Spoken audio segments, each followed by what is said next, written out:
Hello, my name is Jeff, and I'm here to talk to you about masturbation.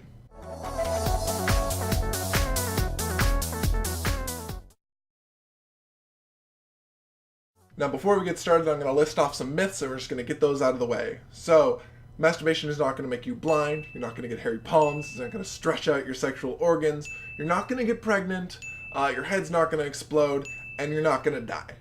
It's not going to happen. Okay? Clear? Moving on. So what is masturbation? Essentially, it's just pleasurable touching of the genitals. It does not have to reach orgasm or ejaculate.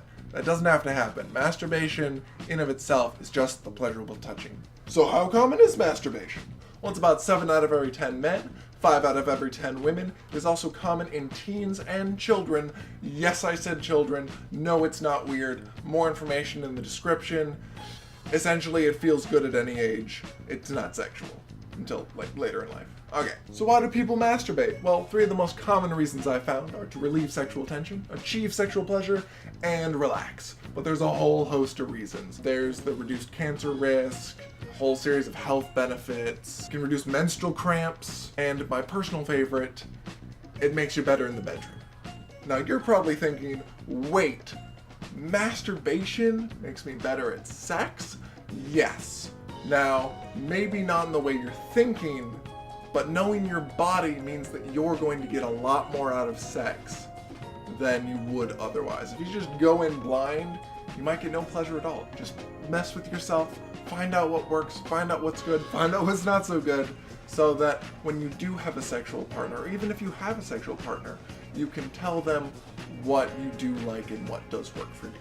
So what are the risks to masturbation? Something this good has got to have some side effects. Not really. It's really quite awesome.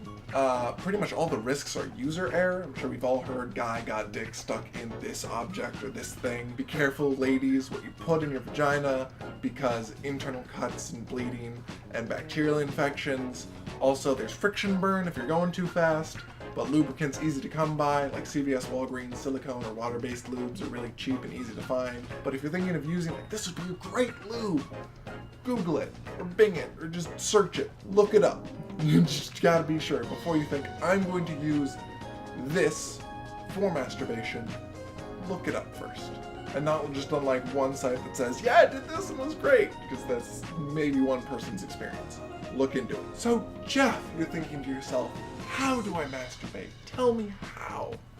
Now, a lot of people use generic things like, just play with yourself and see how that goes. It's going to be wonderful.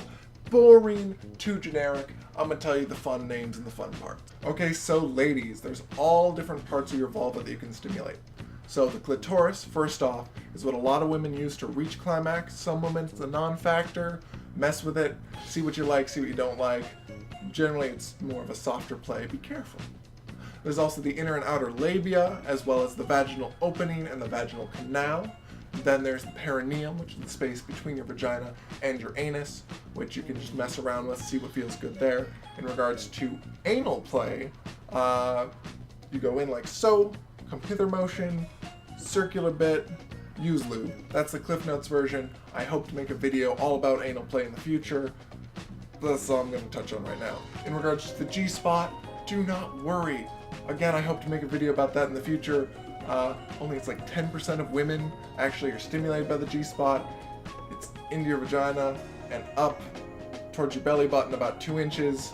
Don't worry, it's an urban myth that is like the ultimate thing. For some women it is, but very, very few. Okay, so gentlemen, in regards to penile stimulation, the head is sensitive, shaft less so, but still sensitive. If you're uncircumcised, there's foreskin you can play with. The scrotum, really just find what works for you, stretching, messing with it.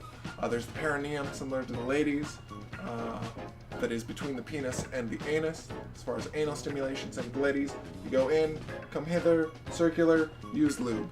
Again, I want to talk about more of that in the future. Now, in regards to male G-spot, there is one. I'm sure you've heard of it. It's called the prostate. If you've heard of prostate exams and old men and finger up the button, but it can feel really good. Now, it's the same thing as the female G-spot in that you go in towards the belly button, up 2 inches, yeah.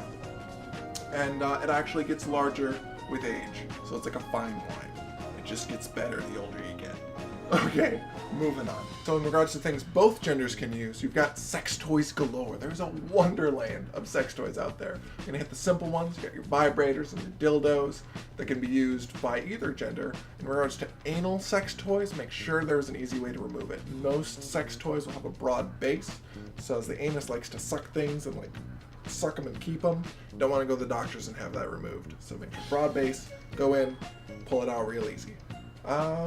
Also lubricants. Lubricants are awesome. There's, again, a wonderland of lubricants, but more specifically, there's sensational lubricants for all sorts of like tingly or fiery, whatever you're into.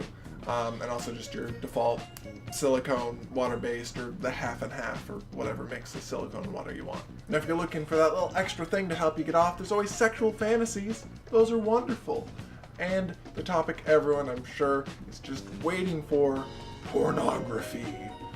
But there isn't enough information. I can make no statement on that. There is little to no like tests that have been done on pornography. So at this point, whatever floats your boat, I hope more information can, be obtained, more studies can be done. But at this point, it's really up in the air. Well, hey, thanks for watching. I hope it cleared up any misconceptions you might have had. Fill your head with cool new knowledge. I've got more information in the description if you're looking for more info.